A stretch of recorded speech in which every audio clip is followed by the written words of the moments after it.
Shalom Bapak Ibu Saudara yang dikasihi Tuhan. Seri pengajaran hari ini berjudul Remuk Hati. Saudara, bagi kita yang haus dan lapar akan kebenaran, yang mengerti kebenaran yang murni, hidup kita pasti berubah.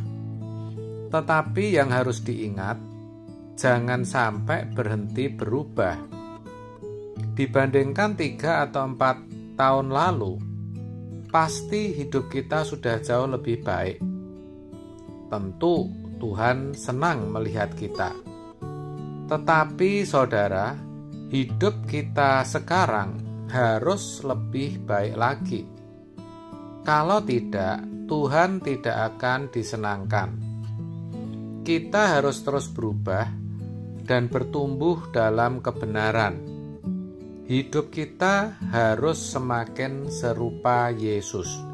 Efesus 4 ayat 15. Kita harus terus diubahkan menjadi makin rohani, dan itu akan menyenangkan hati Tuhan.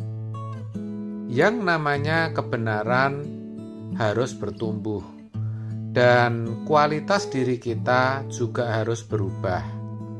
4 tahun lalu memang benar Tuhan telah disenangkan dan dipuaskan oleh perubahan dalam diri kita. Tetapi kalau tidak hati-hati, keadaan itu bisa menjadi jebakan bagi kita. Kita jadi sombong karena merasa sudah memiliki kecerdasan roh yang bisa membedakan dan menilai orang lain. Lalu merasa sepertinya kita memiliki tingkat kerohanian yang lebih tinggi dan memandang rendah rohani orang lain.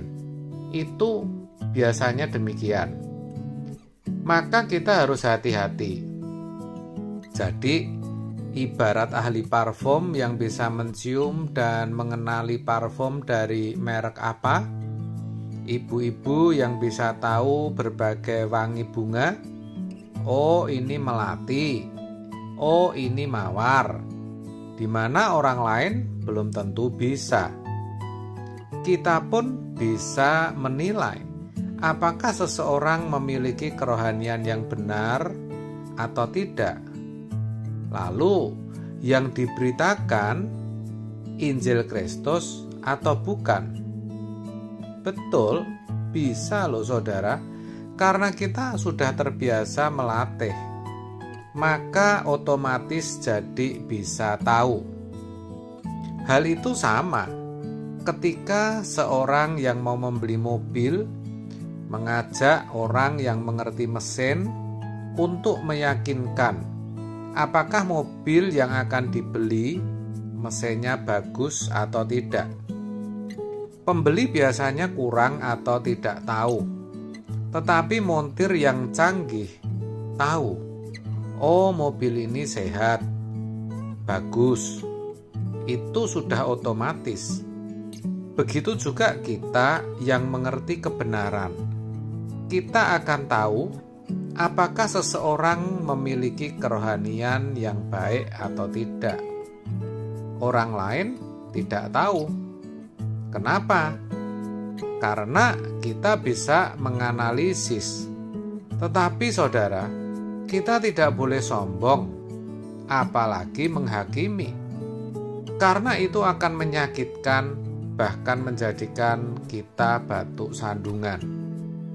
Memiliki kecerdasan roh karena mengerti kebenaran bukan berarti otomatis menjadikan kita berkualitas.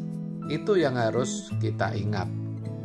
Kita harus tanya Tuhan, apakah hidup kita sudah berkualitas atau belum?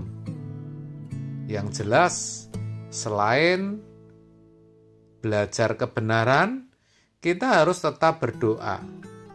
Doa adalah sarana bagi kita untuk bertemu Tuhan secara pribadi. Firman memang bisa mengubah hidup, Tetapi berdoa adalah hal yang berbeda yang juga harus kita penuhi. Kalau sampai orang merasa sudah mengerti firman, tapi untuk berdoa 30 menit tidak kuat, pasti ada yang salah.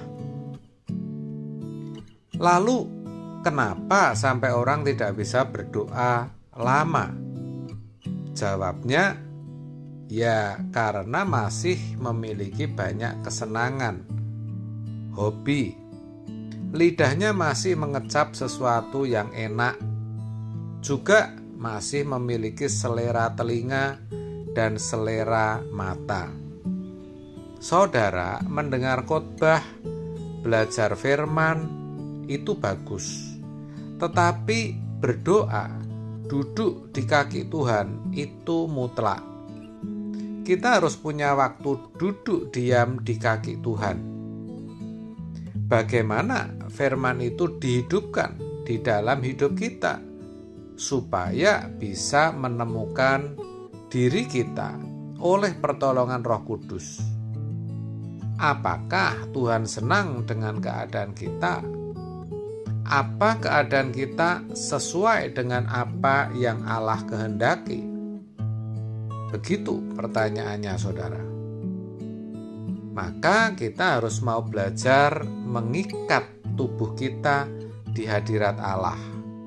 Maksud saya, jiwa, pikiran, dan perasaan kita harus dipaksa untuk berdoa.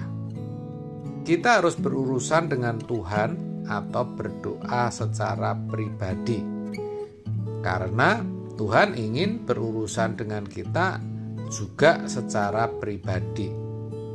Jika tidak, nanti kita jadi sok pinter, sok tahu, merasa sudah kaya dengan pengertian kebenaran, lalu jadi sok pintar. Maka semua kesenangan harus kita buang, apalagi nonton gadget atau HP, lalu hanyut dalam perasaan asik yang seperti ini bisa merusak pikiran kita, saudara. Kita harus duduk diam, lalu mengikat tubuh, jiwa, pikiran, dan perasaan kita. Memang kita membutuhkan khotbah, tetapi lebih dari itu, bagaimana kehidupan kita bisa sesuai dengan kehendak Allah sehingga bisa dikecap Tuhan, bisa menyenangkan hati Tuhan. Kita itu harus berubah terus secara bertahap. Menyenangkan Tuhan lebih tinggi, lebih berkualitas. Haus dan lapar akan kebenaran itu seberapa? Itu masalahnya. Sering kita makan dalam keadaan tidak lapar. Oh, itu betul.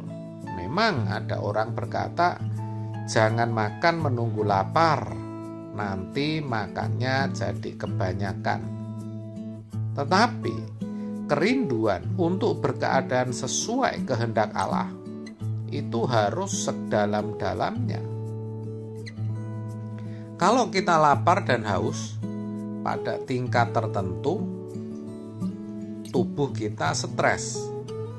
Kalau jiwa kita dalam keadaan tingkat tinggi, ingin menjadi seorang yang sesuai kehendak Allah, akan mengalami yang namanya remuk hati.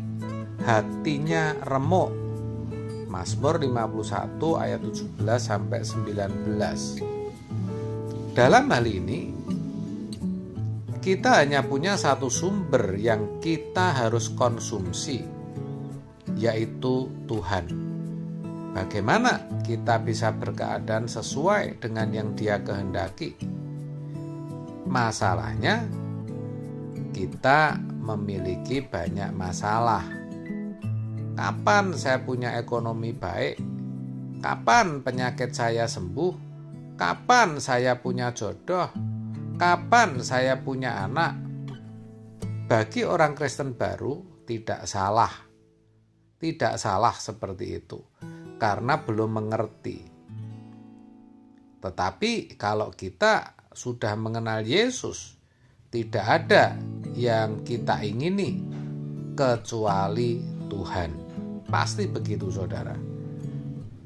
Oleh sebab itu, mari kita sadar, ya, kita harus berjuang untuk memiliki kehidupan yang sesuai dengan kehendak Allah.